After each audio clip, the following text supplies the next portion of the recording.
잠깐의 오류가 아니었습니다. 무언가 잘못된 것 같다는 안내 문구와 함께 전 세계 이용자 30억 명이 넘는 페이스북의 모든 서비스가 6시간 넘게 중단됐습니다. 인스타그램과 메신저까지 동시에 다운됐습니다. 주가는 5% 가까이 떨어졌습니다. 접속 오류 때문만은 아니었습니다. 지난달 페이스북이 돈벌이를 위해 가짜뉴스를 방조하고 있다고 폭로했던 내부 고발자가 방송 인터뷰에 나섰기 때문입니다. 페이스북에서 일했던 데이터 전문가였습니다. 그는 페이스북이 가짜 정보와 혐오 게시물을 돈이 된다는 이유로 삭제하지 않았다고 밝혔습니다. 특히 인스타그램이 추천하는 게시물들이 10대 청소년들의 불안과 우울증, 심지어 자살 충동에 영향을 미친다는 사실을 파악하고도 묵살했다고 폭로했습니다. Facebook has realized that if they change the algorithm to be safer, people will spend less time on the site, they'll click on less ads, they'll make less money. 페이스북의 경쟁 회사인 트위터에는 페이스북을 조롱하는 글이 넘쳐났는데 사실 트위터도 다를 건 없습니다. 가짜 정보 확산뿐 아니라 때로는 범죄에도 이용됩니다. 유튜브 역시 조회수를 앞세운 가짜 동영상이 문제로 지적돼 왔습니다. 코로나 국면에서 소셜미디어가 사람을 죽인다고 했던 백악관은 거대 플랫폼 회사들이 자정 능력을 상실한 것이 드러났다며 비판했습니다. 네.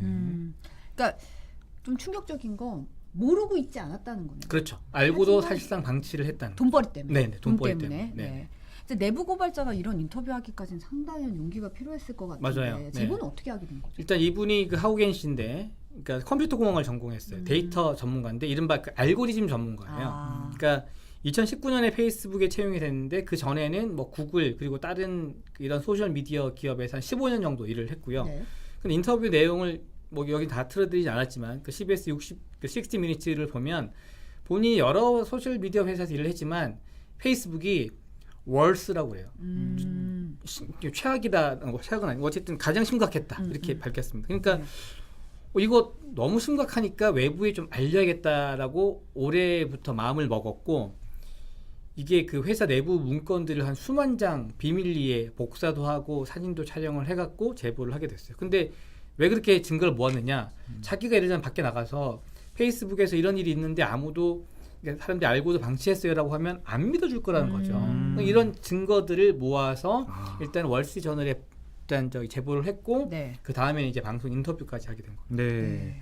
굉장히 이례적인 게 또 있는데 이 방송 인터뷰 이후에 미국 언론들이 다 같이 이 관련된 기사를 막 쏟아내면서 비판을 했잖아요. 맞아요. 17개 언론사인데 뭐 예. 뉴욕타임스, CNN, CBS 등이 이 컨소시엄을 구성을 해갖고 거의 비슷한 내용의 분석 기사를 내보냈어요. 이거 쉽지 않은 일. 저는 이런 거 처음 봐요. 처음이에요. 네, 그러니까 뭐 진짜 처음인지 모르겠으나 네네. 제 기억엔 이런 일이 없었던 것 같고 보통 특종이나 단독이 나오면 이제 따라가긴 하지만 막 앞다퉈서 이렇게 컨소시엄까지 그죠. 해서 같이 그래서 하기는 같은 날 거의 같은 내용을 계속 반복적으로 내는 거거든요. 네네. 전 한국도 이런 경우를 본 적이 별로 없는데 네.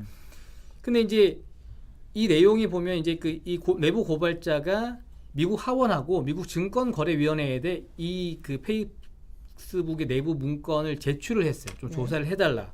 근데 이 내부 문건을 가지고 이제 보도를 한 건데 일단 여러 가지 내용 중에 보면 이 페이스북이 여러 가지 이제 메시지 돌 거잖아요. 네. 마약 유통, 인신매매 등이 악용되는 걸 2018년부터 알고 있었는데 제때 대응을 하지 않았다. 이런 내용이 있고 유명인의 뭐 인종 혐오 발언, 가짜뉴스 게시물 방치했고 청소년의 어떤 자살률을 높이는 특정 게시물도 없애지 않았다. 네. 미국만 그런 게 아니고 해외 사례가 좀 있는데 CNN이 뭐라고 보도했냐면 최근 1년간 내전이 벌어진 에티오피아 거기에 이 페이스북이 폭력 사태를 부추기는 게시물 확산을 억제하지 못했다는 거예요. 네. 그러니까 올해 3월에 민병대 같은 애들이 굉장히 잔혹 행위를 일삼았는데 얘네가 이제 페이스북을 이용해서 여러 가지 나쁜 짓을 한단 말이에요. 근데 그거를 발견을 했지만 관리를 하지 않았다. 특히 이제 좋아요 버튼 있잖아요. 좋아요 버튼, 공유하기 이런 기능이 이런 나쁜 유해 콘텐츠를 증폭한다는 사실을 각종 실험을 통해 반복적으로 확인을 했지만 네. 무시했다 이렇게 나온 거예요.